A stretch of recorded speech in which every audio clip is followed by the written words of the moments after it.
그 다음에 이제 일본 보도록 합니다. 일본.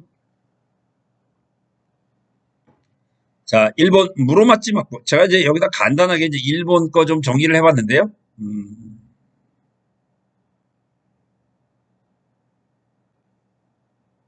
자, 일본. 자, 일본의 역사, 이거 조그마한 글씨로 보여요. 먼저 이제 우리가 헤이안 시대, 794년에서 1185년. 헤이안 시대를 먼저 썼던 이유는, 헤이안 시대는 어때요? 왕권이 약해지고 귀족의 힘이 세졌다고 그랬죠. 그리고 이제 귀족의 힘이 강해졌고, 그래서 이들 귀족들은 본인들이 소유하고 있던 토지를 지키기 위해서 뭘 고용해요? 무사들을 고용했고, 나중에는 이제 어때요? 무사들이 권력을 장악하게 되는 거죠. 자, 무사들이 권력을 장악한 첫 번째 시대 가마쿠라 막부입니다. 가마쿠라 막지. 이제 무로마치 뭐예요? 미나모토 가문이 지배했던 시절이기도 했죠. 1185년에서 1336년. 이 가마쿠라 막부는 여몽연합군의 공격을 받고 세력이 약해졌다고 그랬고요. 그랬죠? 그 다음에 이제 이 가마쿠라 막부가 무너진 다음에 일본에 등장한 게 아시카가 다카우치에 뭐가 등장해요? 무로마치 막부가 등장을 했습니다. 무로마치 막부 1336년에서 1573년. 그러니까 다음에 시험 문제 볼 때는 이제 가마쿠라 막부보다는 일단은 뭐부터 나와요? 무로마치 막부부터 나오는 거죠. 그리고 무로마치 막부는 1300 어떻게 보면 여기다 써볼게요. 무로마치 막부는 1333년부터 1392년까지 일본의 무슨 시대가 전개가 되냐면 일본의 남북조 시대가 전개된다고 그랬어요. 그죠? 그래서 일본 역사상 처음으로 천황이 몇 명이에요? 일본 왕이 몇 명의 시대? 2명의 시대예요. 이때 이제 아무래도 일본이 결국은 분열된 거죠. 왕이 2명일 정도로 일본이 남조와 북조로 갈라져 싸우게 되다 보니까 백성들의 생활이 힘들었고 중앙정부의 지방 세력에 대한 통제가 약화되었고 얘가 뭘로 나타난 거예요? 얘가 뭘로 나타나요? 결국은 왜구로 나타나게 된 거죠. 왜구로. 그러다가 이제 왜구는 1392년 우리나라로 따지면 조선이 건국됐죠. 그런데 이 조선왕조 건국 기념으로 일본이 통일됩니다. 그래서 1392년 일본 남북조 시대가 통일이 돼요. 그러니까 이제 어떻게 보면 조선이 건국되면서 왜구가 상당 부분 세력이 약해져요. 왜구 세력이 약해진 이유가 뭐 조선이라는 나라가 힘이 세졌다. 물론 이제 그것도 있겠지만 이때 우리나라와 똑같이 조선이 건국된과 동시에 일본이 통일되죠. 일본이 통일되다 보니까 이제 지방에서 막 깝치고 있었던 그런 뭐 밀무역 세력들, 그죠? 지방 세력들에 대한 통제가 강화됐고 그러면서 왜구가 약해지게 되는 거죠. 자, 아무튼 왜구가 약해지고 명나라 같은 경우도 뭐 왜구 때문에 상당히 많은 스트레스를 받았다고 그랬어요. 북로남해요. 그래서 명나라가 왜구를 막기 위해서 무르마치 망부에게 정식 무역을 인정해 주죠. 그게 뭐가 바로 무슨 무역이에요? 감합무역이에요. 감합무역. 근데 앞에 보니까 무슨 단어가 있어요? 조공무역이었죠. 자, 명나라 같은 경우에는 대외 정책은 뭐라고 그랬어요? 그러니까 옛날에 뭐 송이라든가 원나라는 뭘 만들었어요? 시박사. 시박사는 뭘 의미했어요? 활발한 해상 무역을 의미했잖아요. 해상 무역을 의미했는데 명나라는 무슨 정책을 폈다고 그랬어요? 그렇죠. 해금 정책이죠. 해금 정책. 그래서 뭐 아니면 조공무역 아니면 무역을 인정하지 않았어요. 그러니까 일본도 원래 들어가면 무역을 하면 안 됐는데 그러니까 그렇다고 해서 일본이 일본 왕의 이름으로 명나라에게 사신을 보낸 거 아니에요. 이때는 누구 이름으로 사신을 보냈냐면 무로마치 막부의 쇼군 이름으로 명나라에 사신을 보냈어요. 쇼군 이름으로 명나라에 사신을 보냈고요. 그래서 그 대가로 명나라는 일본 무로마치에게 뭘 줬냐면 감압이라는 증명서를 발급을 해줘요. 이 증명서는 뭐냐면 딱 반쪽이죠. 반쪽. 어디 한번 볼까요? 감압. 그러니까 명나라의 감압과 일본의 감압을 가지고 가서 서로 뭐 하는 거예요? 맞춰보는 거예요. 왜 그랬냐면 이때까지 아직도 일본에는 뭐가 많았다는 거예요? 왜구가 많았죠. 그래서 왜구 세력들이 일본 사신으로 가장해서 와가지고 노략질하는 걸 밀무역을 하는 걸 막기 위해서 명나라가 감압을 발급합니다. 명나라가 감압을 발급을 했었어요. 이 사람이 이제 감압을 가지고 무역이 이루어졌다. 무슨 무역입니까? 감합무역 무르마치 막부 때예요. 그래서 명과 교류를 통해서 경제적 안정을 이루었다. 그러나 실권은 점차 지방 세력 누구에게 넘어가요? 다이묘. 여기 보니 가마쿠라 막부 시대 때는 쇼군 밑에 넘버 2를 국행인이라고 불렀죠. 무르마치 막부 때는 지방에서 권력을 가지고 있었던 넘버 2 지방 세력들을 뭐라고 부릅니까? 다이묘라고 부르기 시작합니다. 다이묘. 이것도 좀 차이가 있어요. 그래서 무르마치 막부 시대에는 서민들의 성장이 두드러졌다. 수리 시설이 정비되고 이모작. 역시 이제 일본에서도 뭐 우리나라에서도 모내기 이모작 그랬는데 일본에서도 이제 이 무르마치 막부 시대 때 이모작이 전국적으로 퍼지게 되면서 농업이 발달하다 보니 당연히 상업이 발달하게 됐고 상업조합이 뭐가 등장하냐면 자가 등장합니다. 그래서 오늘날도 보면 일본의 가장 대표적인 자 하면 아무래도 금융조합이겠죠. 금융조합. 그래서 은좌거리. 은을 사용했던 상인 집단들. 마치 뭐하고 똑같아요. 송나라의 은행과 마찬가지죠. 은행과 마찬가지. 그래서 이제 일본에서도 상인 조합이 생길 정도로 상업 규모가 커졌다라는 이야기예요. 자, 그래서 화폐의 유통과 원거리 상업도 발전했고요. 그래서 서민문화로서 이때 뭐가 등장하냐면 다도와 차를 마시는 거요. 그 다음에 뭐예요? 꽃꽂이. 꽃꽂이가 번성을 한 때가 바로 무슨 시대다? 무르마치 막부 시대입니다. 꼭 기억하시고요. 그 다음에 15세기 후반에는 쇼군의 후계자 자리를 놓고 일본이 치고받고 싸움이 벌어져요. 그래서 전국에 있는 다이묘가 두 개로 갈라져 싸우게 됩니다. 쇼군의 자리를 놓고 전국에 있는 다이묘가 두 개로 갈라지게 되는데 그러면서 이제 일본 전체가 동군과 서군으로 갈라져요. 이 사건을 보고 우리가 온인의 난이라고 부르죠. 온인의 난. 여덟 번째 그 무르마치 막부의 쇼군이었던 아시카가 요시마사가 아들이 없었어요. 아들이 없어서 동생에게 권좌를 물려주겠다고 약속을 했는데 약속한과 동시에 아들이 태어나요. 그래서 이제 어떻게 되는 거예요? 아시카가 요시마사가 동생에게 줬던 권력을 뺐죠. 이게 세상에서 제일 째째한 게 뭐예요? 줬다 뺏는 거잖아요. 줬다 뺏는 거. 그래서 이제 일본 전체 지방에 있던 다이묘들이 두 개로 갈라져요. 그죠? 아까 이야기했던 요시마사의 아들 편과 동생 편으로. 그래서 동군과 서군으로 치열하게 갈라졌는데 그게 이제 온인의 난인데 그러면서 약 100년간 그러니까 도요토미 히데요시가 일본을 통일할 때까지 약 100여 년간 중국은 엄청난 전쟁의 시대가 전개가 되는데 얘를 보고 우리가 전국시대라고 불러요. 일본의 전국시대.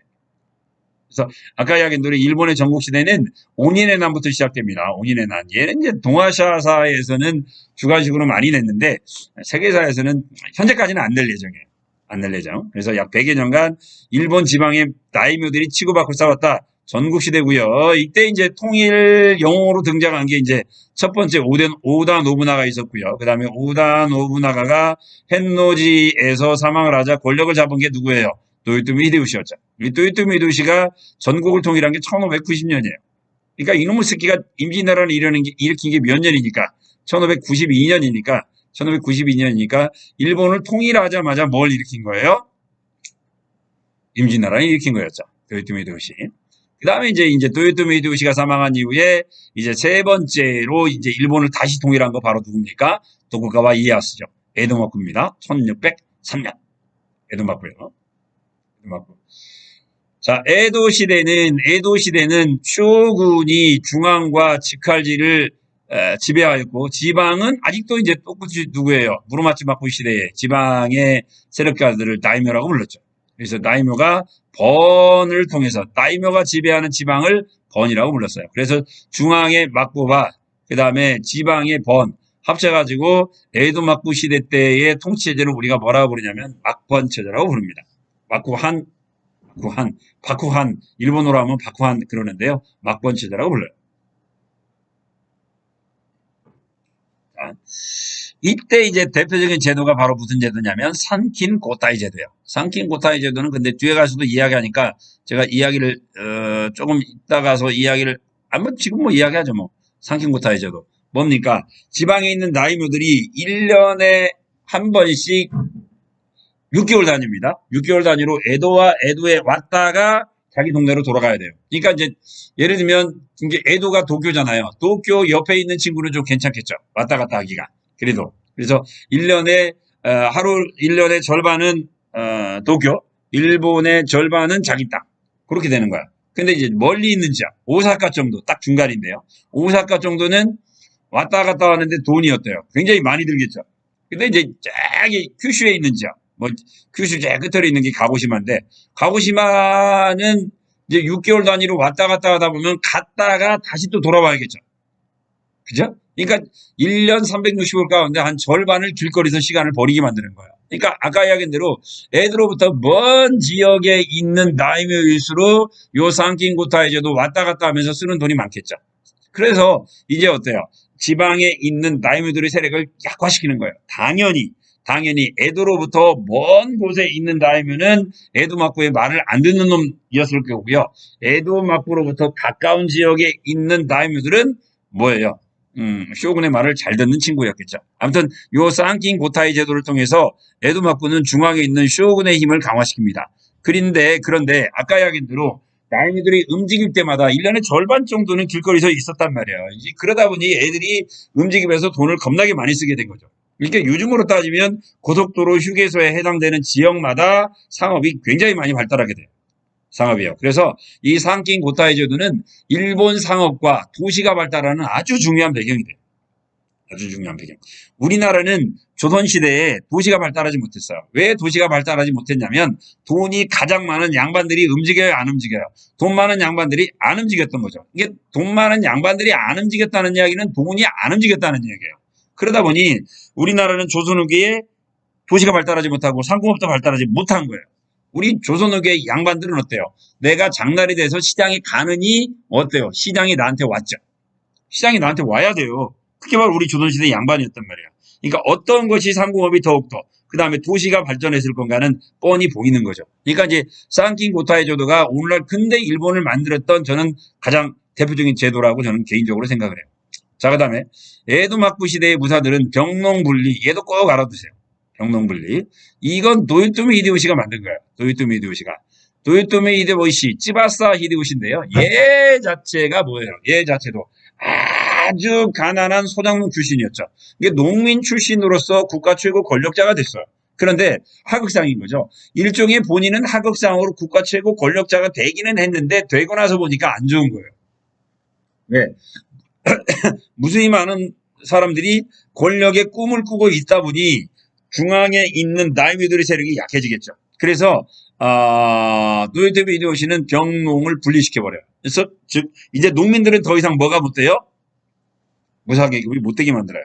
본인은 농민 출신으로 무사가 돼갖고 성공했지만 앞으로는 절대 뭐가 못 된다. 일반인들은 뭐가 못 돼요? 무사가 못 되게 만드는 거예요. 병농 분리 정책입니다. 그러면서 이때부터 이제 일본은 어때요? 산농공상의 신분제도가 확립이 되죠. 산농공상의 신분제도가 확립됐고요. 그 다음에 다이묘들도 농촌에서 못 살고 어디서 살아요? 도시에서 살게 돼요. 바로 이제 이런 병농 분리 정책에 일본의 이제 도요토미 히데요시 때부터 일본식 뭐가 만들어져요? 도시가 만들어졌는데 이 일본식 도시를 우리가 뭐라 불러요? 조카마치라고 불렀죠. 그래서 이때부터 이제 도시에 거주하게 되는 다이묘들은 자기의 권력을 상징하는 것처럼 성을 엄청나게 높게 쌓죠. 이 높게 쌓은 그 일본 에도마쿠 시대 이후에 요 성을 우리가 뭐라 부르냐면 덴슈가쿠, 천수각이라고 불러요. 16세기부터 누가 들어와요? 포르투갈 상인들이 들어와요. 1543년 포르투갈 살리신 타네카시마의 조총이 전해됩니다. 조총. 아무튼 포르투갈 상인들이 들어오면서 일본인들이 해외 무역을 본격화하기 시작해요. 이 포르투갈 상인들이 어디를 차지해요? 중국에서. 중국. 마카오 있죠? 마카오를 거점으로 교역 활동을 하게 되었고 이때부터 이제 어때요? 이때부터 명나라는 세금 정책을 완화했고 이때부터 완전히 뭐가 사라져요? 외국어가 소멸되었다라고 이야기를 했죠. 외국어가 소멸이 됩니다. 왜? 목숨 걸고 가서 싸우느니 어디 가서 교육을 하면 되니까. 마카오에 가서 교육을 하면 되니까. 그래서 에도마쿠는 초기에 교육의 공신력을 높이고 통제를 강화하기 위해서 해외로 나아가는 상인들에게 무역 허가증을 주었는데 그게 바로 뭐냐면은 슈인장. 우리인데 여기서 이야기하는 건 뭐냐면 장인은 종이떼기예요. 주인은 붉을 주자예요. 그러니까 빨간 도장이 찍힌 문서. 이 빨간 도장이 찍힌 문서인 주인장을 줘가지고 이걸 가지고 있는 친구들이 이제 마카오라든가 오키나와라든가 아니면 동남아시아에 가서 교육을 하게 됐고요. 그래서 상당히 많은 곳에 뭐가 만들어졌다. 일본인 마을이 만들어졌다. 일본인 마을이 만들어졌다. 이게 이제 니혼 마찌가 만들어지죠. 니혼 마찌. 그래서 우리 한국 사람들이 많이 가는 다낭 있잖아요. 다낭. 베트남 다낭. 베트남 다낭에 가도 이때부터 일본 놈들이 진출해서 이제 니혼 맛지가 만들어졌고요. 요게 이제 일본 그 다낭 가보면 어때요? 니혼바시라는 게 있죠. 일본 다리 있죠. 일본 상인들이 이제 배에서 내려가지고 이제 건너갔던 다리 처음으로 이제 니혼바시라는 것도 이제 있는데 이때가 바로 이제 언제냐면 에도마쿠 초기예요. 에도마쿠 초기. 자, 슈인짱. 아까 무르마찌 막부는 뭐라고 그랬어요? 무르마찌 막부는 한번 써볼게요. 무르마찌 막부는 무슨 무역? 그렇지, 가만무역이에요. 그런데 에도 막부는 초기에는 무슨 무역이에요? 그렇죠, 주인장 무역이죠. 좀 서로 다르니까 꼭 기억하셔야 됩니다. 일본사가 어렵다라고 많은 친구들이 이야기하는데 이거 꼭 시험 문제 나와요. 그 다음에 이후 에도 막부는 통치 기초를 다지기 위하여 그리스도교를 금지하고 사교육을 통제하는 등 쇄국 정책을 취해왔다. 그러니까 동남아시아에 가 있던 일본인들을 더 이상 귀국을 못하게 만들어버려요. 왜? 이때 이제 동남아시아에 가 있던 많은 일본 상인들이 뭘 믿었냐면 그리스도교를 믿었어요. 근데 그리스도교는 평등을 주장하죠. 평등을 주장한다는 이야기는 무슨 이야기요? 그렇죠. 막부 정치를 부정하는 거잖아요. 그래서 그리스도교를 금지를 시킵니다. 그래서 쇄국 정책을 취해요. 일본도. 그러나 딱 한 군데만 열어뒀다. 어디예요? 나가사키. 누구에게? 레돌란드 상인들에게 열어줬어요. 그래서 이때 레돌란드 상인을 통해서 서양의 의학, 천문학, 조선술들을 받아들였는데 그래서 일본 아이들은 서양의 학문을 상당히 오랫동안 뭐라고 불렀다? 란까꾸라고 불렀다. 서양 학문이 란까꾸가 된 이유 가운데 하나는 뭐냐면 레돌란드라는 나라는 7개 연맹국가예요. 나중에 배우겠지만 유트레이트 동맹 해가지고 일본이라는 나라는 연맹국가인데 이 가운데서 가장 힘이 센 게 바로 어디냐면 홀란드예요. 이제 홀란드공 오렌지. 우리가 네덜란드를 뭐 오렌지 뭐 군단 뭐 그렇게 표현을 하잖아요. 축구할 때. 왜냐면 홀란드의 지배자 이름이 바로 오렌지였기 때문에 그래요. 그래서 아무튼 홀란드가 바로 이제 네덜란드의 중심인데 이 홀란드를 일본 놈들이 환자로 쓰다 보니 뭐라고 썼냐면 화란이라고 썼어요. 한자로 화란이라고 썼고요. 그래서 화자 빼고 그래서 얘가 네덜란드 학문이 그래서 뭐가 된 거예요? 난하게 된 거죠. 난하게 됐어요. 우리나라도 그래서 네덜란드를 화란이라고 불러요. 다만 우리는 화란이라고 부르는데 일본은 홀란도라고 부르죠. 그러니까 일본 아이들은 홀란도를 한자로 쓰다 보니까 화란이 됐는데 우리는 그대로 갖다 쓴 거예요. 그러니까 전 세계에서 유일하게 네덜란드를 화란이라고 부르는 나라는 우리나라밖에 없어요. 아까 여기 들어 똑같이 화란이라고 쓰지만 일본 아이들은 홀란도라고 읽어요. 홀란도라고. 좀 웃기죠? 자, 이 책을 제가 굉장히 즐겨하는 책이에요. 해체신서. 얘도 당구장 표시해 놔볼게요. 야, 일본 시험 문제 나올 거 많네. 아까 이제 쌈킹 고타이 제도도 있는데 해체신서까지 내면 좀 곤란한데 아무튼 이 해체신서는 스카타 겐파쿠라는 사람이 쓴 서양 해부책인데요. 이게 일본 아이들이 이 네덜란드 사람이 쓴 스카타 겐파쿠가 쓴 책을 서양 책을 일본어로 번역을 해요. 그래서 우리나라에서 요즘 사용하고 있는 거의 대부분의 의학 서적은 다 일본식 한자예요. 뭐 신경, 동맥 이거 다 일본식이에요. 그래서 이때부터 일본이 해체 신서를 쓰면서 드디어 이제 학문의 흐름이 바뀝니다. 그동안은 학문은 어때요? 중국에서 한반도에서 일본인데 해체 신서 이후부터는 일본, 한반도, 중국으로 가요. 그러니까 동아시아에 있어서 완전히 문화의 흐름이 송두리째 바뀌죠. 송두리째 바뀌었던 계기가 된 책 바로 해체 신서예요. 이러니 제가 주관식으로 안 낼 수 있겠어요. 그죠?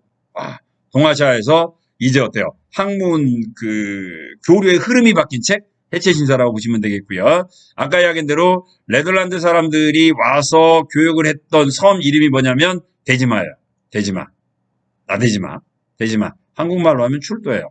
일본어로 나가다를 내루 그러거든요. 그 다음에 섬은 아시죠? 뭐라 불러요? 시마라고 불러요. 시마. 그래서 출도인데 출도를 일본어로 읽으니까 대지마가 되는 거죠. 나가사키 앞에 있던 요 조그만한 인공섬이에요. 여기에서 네덜란드들이 거주했고 이곳을 통해서 서양 문화가 들어왔다. 뭐 실제로 뭐 이 대지마라는 섬이 뭐 엄청나게 큰 섬이냐. 지금은 네덜란드 가면 나가사키 가면 이 섬 없어졌어요. 없어졌는데 뭐 기껏해야 우리 후간보다 좀 작아요. 후간 정도. 후간보다 작은 섬이었고 이거에서 뭐 네덜란드 사람 한 10명 정도가 거주했다고 그래요. 절대 밖으로 나가지는 못해요. 일본 사람들이 들어가는 건 허락을 했지만 네덜란드 사람들이 나가는 건 허락을 안 했다고 그래요. 그래서 많은 일본인들이 이 네지마에 가서 이제 서양 학문을 배우고 뭐 교류를 했던 거죠. 자, 에도 시대에는 개간 사업으로 경제가 확대되었고 12법, 거름 주는 방법이에요. 그래서 농업이 발달했다. 상품 작물이 재배됐고요. 그다음에 막번 체제, 전국의 도로망 정비. 아까 이야기했던 뭐하고 관련이 있을까요? 그렇죠? 쌍킹 코타이 제도와 관련이 있죠. 병농 분리 뭐 이런 것들. 그다음에 동업조합들. 아까 부르마츠 막부 시대 때 생기기 시작했던 좌 이야기입니다. 그래서 이제 도시에 이제 어때요? 상인들이 등장했는데 에도 막부 시대에 이제 도시 상인들을 우리가 뭐라 부르냐면 존인 그랬어요. 존인. 그다음에 아까 이제 이때 도시를 뭐라 불렀다고요? 조카마치라고 불렀죠. 조카 에도마쿠 시대의 도시라고 불렀고요. 이 조카마치에 살고 있던 사람들을 상인들을 뭐라 불렀냐면 존인 그렇게 불렀던 거죠. 마치 뭐 서양으로 따지면 성이 부르그잖아요. 그래서 성 안에 있던 사람들 부르주아지 그렇게 불렀던 것과 거의 비슷한 개념이라고 보시면 돼요. 이때부터 이제 본격적인 에도마쿠 시대의 서민 문화 가부키. 우리나라로 따지면 판소리죠. 그죠? 일본 판소리예요. 연극이죠, 연극이요. 뭐 유명한 게 이제 여기서 이제 게이샤들이 나오죠. 배우들. 그다음에 우키요에 뭐예요? 에도마쿠 시대에 풍속한데 재밌는 건 이 우키요에는 재밌는 건 그림이 아니야. 이거 판화야. 판화예요. 후지산하고 같이 나와 있는 이 멀리 있는 게 후지산이죠. 가나카와 해변의 높은 파도. 뭐요? 까치시카 후쿠사이라는 사람이 그렸다고 하는 우키요에입니다. 우키요에. 아까 이야기한 대로 판화예요. 판화. 이게 판화가 왜 등장했냐면 이제 일본도 이제 존인들도 이제 어때요? 문화생활을 하게 되는 거예요. 경제력이 신장이 되다 보니까. 근데 이 많은 그림들을 그려낼 수가 없죠.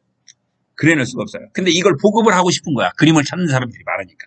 그러니까 이 그림을 그리면 그대로 이거 본 거예요. 판화로 뜬 거예요. 그러니까 일본 애들이 얼마나 정밀한 거예요. 이게 상상해 보세요. 이게 판화라니. 이게 손으로 그린 그림이 아닌 거예요. 대단하죠.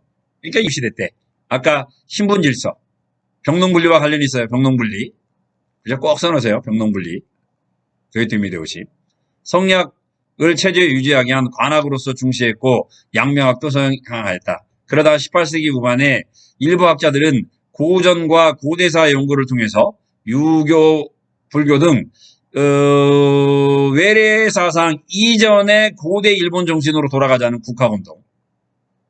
그러니까 이제 어때요? 이제 견당사 이전의 일본으로 돌아가자. 견당사 이전. 그러니까 나라시대 이전 일본으로 돌아가자. 라고 보면서 이제 뭘 주장하냐면 신도와 천황을 주장하면서 존왕량이 운동이라는 것들이 에도마쿠 말기에 등장해요. 그러니까 국학운동 이꼬르 존왕량이죠. 그리고 이 존왕량이가 바로 뭘로 연결이 돼요? 쌀바람 뭘로 연결이 되는 거예요? 우리 한국 사람들이 가장 싫어하는 그쵸? 메이지 유신으로 연결이 되게 되는 거죠. 메이지 유신. 자, 그렇게 되고요. 에도마쿠 말기 시대에는 나라 시대 이전에 원래 일본으로 돌아가자. 국학운동 이게 바로 뭘로 연결이 된다? 존왕량이로 연결되었다.